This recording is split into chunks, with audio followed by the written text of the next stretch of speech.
તો નાયબ મુખ્યમંત્રી તરીકે હર્ષ સંઘવીએ ચાર્જ સંભાળી લીધો છે। પહેલીવાર નાયબ મુખ્યમંત્રી તરીકે હર્ષ સંઘવીએ ચાર્જ લીધો છે। પોતાના કાર્યાલયમાં પૂજા કરીને કામગીરીની શરૂઆત કરી છે। મહત્વનું છે કે હર્ષ સંઘવીને પહેલીવાર નાયબ મુખ્યમંત્રી બનાવવામાં આવ્યા છે અને આ પહેલા તેમણે ગૃહ રાજ્યમંત્રી તરીકે સારી કામગીરી કરી હતી, જેને કારણે તેમનું હવે પ્રમોશન થયું છે। આ વખતે પણ તેમને ફરીથી ગૃહ ખાતું ફાળવવામાં આવ્યું છે અને હવે તેઓ પોતાની જવાબદારી છે તે સંભાળી રહ્યા છે। નાયબ મુખ્યમંત્રી તરીકેનો તેમને ચાર્જ છે તે સંભાળી લીધો છે અને આજથી જ આ કામગીરીની શરૂઆત કરી લેવામાં આવી। પૂજા કરીને તેમને આ કામગીરીની શરૂઆત કરી છે। નાયબ મુખ્યમંત્રી તરીકેનો હર્ષ સંઘવીએ ચાર્જ સંભાળ્યો છે અને તેમને શુભેચ્છાઓ પાઠવવા માટે લોકોની અહીંયા લાઈન જોવા મળી રહી છે, ભીડ જોવા મળી રહી છે। લોકો અહીંયા ગુલાબ આપીને તેમનું સ્વાગત કરી રહ્યા છે અને આજથી જ તેમને પોતાના કાર્યની શરૂઆત કરી લીધી છે। નાયબ મુખ્યમંત્રી તરીકેનો ચાર્જ તેઓ સંભાળવા માટે તૈયાર થઈ ચૂક્યા છે। પહેલીવાર નાયબ મુખ્યમંત્રી તરીકે હર્ષ સંઘવીએ આ ચાર્જ લીધો છે અને પોતાના કાર્યાલયમાં તેઓ પહોંચ્યા છે। પૂજા અર્ચના કરીને કામગીરીની શરૂઆત કરી લીધી છે। રાજ્યને સુરક્ષિત કરવાની પ્રતિજ્ઞા તેઓએ લીધી ને હવે તેઓ આજથી જ આ કામગીરી કરી રહ્યા છે। તેમના કાર્યાલય ખાતે પહોંચ્યા છે, ત્યાં શુભકામનાઓ પાઠવવા માટે અનેક ભાજપના કાર્યકર્તાઓ ત્યાં ઉપસ્થિત જોવા મળી રહ્યા છે અને ત્યાં તેમને આ પ્રકારનું સ્વાગત પણ તેમનું કરવામાં આવ્યું।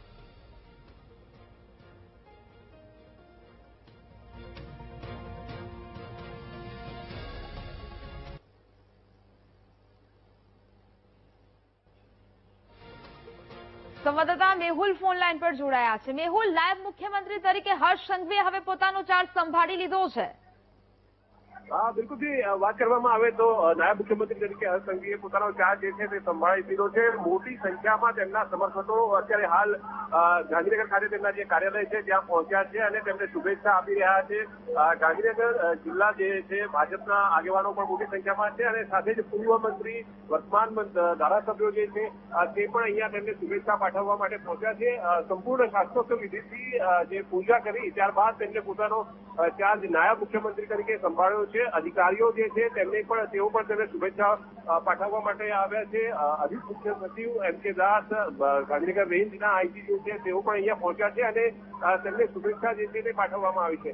ખાસ વાત કરવામાં આવે તો મહત્વપૂર્ણ ખાતાઓ જે છે તે નાયબ મુખ્યમંત્રી હર્ષ સંઘવીની પાસે જે છે તે આ પોર્ટફોલિયોમાં સમાવેશ થયો છે, એટલે આજથી તેઓ પોતાનું કામ જે છે તે શરૂ કરી રહ્યા છે।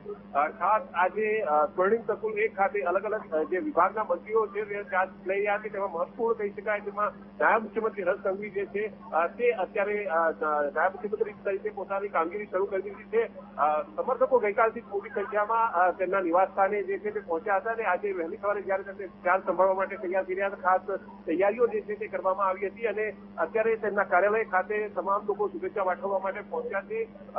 તેઓ જે જાણકારી મળી રહી છે તે પ્રમાણે જે પોતાના ચાર્જ લીધા બાદ કામગીરી જે છે તે શરૂ કરશે અને આવતા સપ્તાહે દિવાળી પછી પણ મહત્વપૂર્ણ જે પોર્ટફોલિયો છે તેને લઈને સમીક્ષા કરવાના છે। ઇન્ડસ્ટ્રીઝ, એમએસએમઈ સહિતના મહત્વપૂર્ણ પોર્ટફોલિયો જે છે તે તેમને ફાળવવામાં આવ્યા છે, ત્યારે આ તમામ જે વિભાગો છે તે વિભાગ સાથે તેઓ સમીક્ષા જે છે તે કરવાના છે। મહત્વપૂર્ણ છે કે આજે જે ચાર્જ ગાંધીનગર ખાતે અલગ અલગ મંત્રીઓ સંભાળી રહ્યા છે તેની અંદર ઋષિકેશ પટેલ, વિભાબા જાડેજા, જીતુ વાઘાણી સહિતના મહત્વપૂર્ણ જે કહી શકાય તેવા ખાતાઓ દ્વારા જે મંત્રીઓ છે તેઓ ચાર્જ સંભાળવા જઈ રહ્યા છે। ખાસ હર્ષ સંઘવી જે છે તે આવનારા દિવસોની અંદર બેઠક કરવાના છે, તેમાં વાહન વ્યવહાર, કાયદો અને ન્યાયતંત્ર જે છે તેવા જે વિભાગો છે તેમની સાથે સમીક્ષા કરવાના છે। ઉદ્યોગ વિભાગ, કારણ કે ઇન્ડસ્ટ્રીઝ જે છે તે પણ તેમને ફાળવવામાં આવ્યું છે। યાત્રાધામ વિકાસ અને નાગરિક ઉડ્ડયન જે છે તે પણ તેમના પોર્ટફોલિયોમાં સમાવેશ થયો છે, ત્યારે આ તમામ વિભાગો સાથે તેઓ સમીક્ષા કરવાના છે।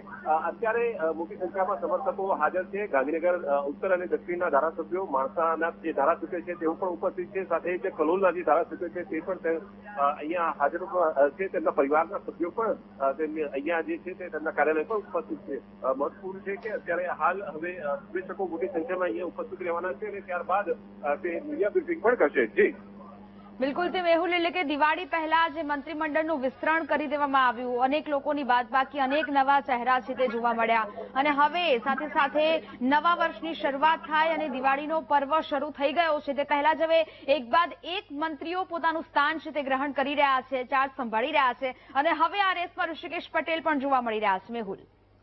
બિલકુલથી ઋષિકેશ પટેલ જે છે તેમને પણ જવાબદારી જે સોંપવામાં આવી છે તે ઉર્જા વિભાગ, પંચાયત અને ગ્રામ ગૃહ નિર્માણ અને વૈધાનિક અને સંસદીય બાબતો જેમના પોર્ટફોલિયોમાં ગત વખતે આરોગ્ય વિભાગ હતું, હવે ઉર્જા અને પેટ્રોકેમિકલ્સ વિભાગ અને પંચાયત, એટલે પંચાયત પણ ખૂબ મોટો વિભાગ છે. પંચાયતની અંદર અગાઉ જે વિભાગ સોંપવામાં આવ્યો હતો મુખ્યમંત્રી પોતાને પાસે રાખ્યો હતો, ને હવે ઉર્જાની સાથે પંચાયત વિભાગની જવાબદારી પણ ઋષિકેશ પટેલ જે છે તેમને સોંપવામાં આવી છે.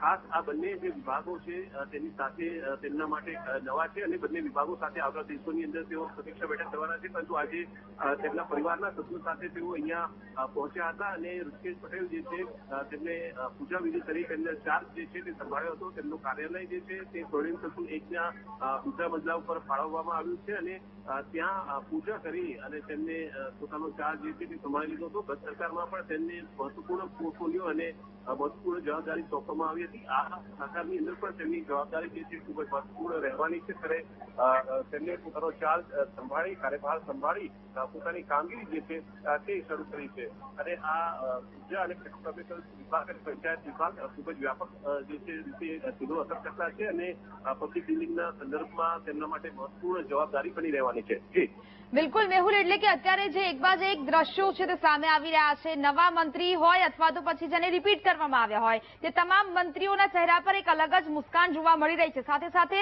તેમના કાર્યાલય ઉપરના જે દ્રશ્યો આપણે ટીવી સ્ક્રીન પર અત્યારે નિહાળી રહ્યા છે, લાગે છે કે શુભકામનાઓનો વરસાદ થયો હોય. મેહુલ, બિલકુલ મોટી સંખ્યામાં સમર્થકો આજે ગાંધીનગર પહોંચ્યા છે. ગઈકાલે જે પોર્ટફોલિયો જે સંભાળવામાં આવ્યા ત્યારે તમામ જે મહત્વના પદો કેબિનેટની અંદર જો વાત કરવામાં આવે તો આજે કનુભાઈ દેસાઈ જે છે તે ઓલરેડી ગઈકાલે તેમના કાર્યાલયની અંદર કામ માટે પહોંચ્યા હતા. જીતુ વાઘાણી જે કૃષિ મંત્રી છે, કૃષિ ખેડૂત કલ્યાણ, સહકાર વિભાગ, ગૌ સંવર્ધન જેવા મત્સ્ય ઉદ્યોગ જેવા મહત્વના જવાબદારી તેમને સોંપવામાં આવી છે. ત્યારે તેઓ જે છે તે પણ આજે 1:30 વાગે પોતાનો ચાર્જ સંભાળવાના છે. ઋષિકેશ પટેલ ઓલરેડી પોતાનો ચાર્જ સંભાળી ચૂક્યા છે.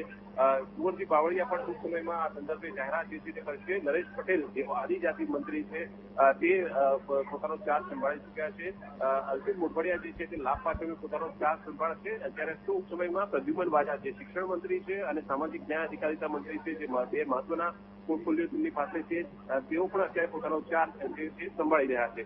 આ સિવાય જે લીવાબા જાડેજા જે રાજ્યમંત્રી છે તેઓ પણ પોતાનો ચાર્જ જે છે તે સંભાળવા જઈ રહ્યા છે. તેઓ પણ અત્યારે હાલ જે સ્વર્ણિમ સંકુલ 2માં પોતાનો ચાર્જ સંભાળી રહ્યા છે.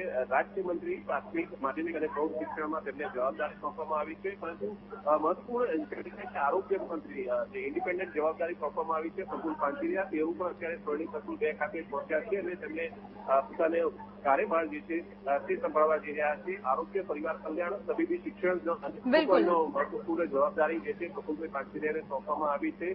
સ્વતંત્ર હવાલો આરોગ્ય વિભાગનો તેમને સોંપવામાં આવ્યો છે, એટલે મહત્વપૂર્ણ જવાબદારી તેમના માટે બની રહેવાની છે.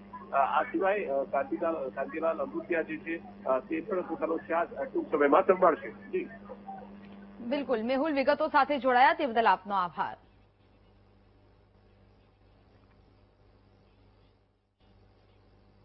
મુખ્યમંત્રી ભૂપેન્દ્ર પટેલની અધ્યક્ષતામાં નવી જે સરકાર રચાઈ છે તેની અંદર આજે પહેલા આદિજાતિ મંત્રી નરેશ પટેલ છે તેમણે ચાર્જ સંભાળી લીધો છે. ધનતેરસના દિવસે આ ચાર્જ તેમણે સંભાળ્યો છે. તેમની સાથે સીધી વાતચીત કરશું. ત્રીજી આ સરકાર છે. પ્રથમ સરકારમાં પણ તેઓ કેબિનેટ મંત્રી હતા. નરેશભાઈ, ફરી એકવાર કેબિનેટ મંત્રી તરીકે આજે ચાર્જ સંભાળ્યો છે, શું કહેશો? પ્રથમ પ્રતિક્રિયા અને શું આગળ લક્ષ્ય છે? ખાસ કરીને આપના માધ્યમ દ્વારા આજે ધનતેરસનો દિવસ છે, ખૂબ શુભ દિવસ છે. 2 દિવસમાં દિવાળી પણ છે, નવું વર્ષ પણ છે. બધા જ લોકોને હાર્દિક શુભકામનાઓ. મારા શીર્ષ નેતૃત્વએ જે રીતે ફરીવાર મને એક મંત્રી તરીકેની જવાબદારી આપી છે, એ જવાબદારીના ભાગરૂપે કાલે ઓથ લીધા પછી આજે મેં વિધિસર મારું ટેબલ સંભાળી લીધું છે.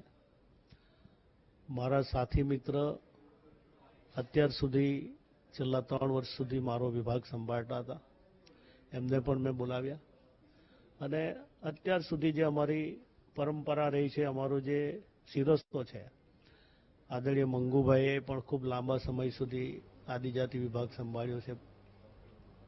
મારાથી સિનિયર ગણપતભાઈ વસાવા, એમણે પણ આ આદિજાતિ વિભાગ ખૂબ સારી રીતે સંભાળ્યો છે.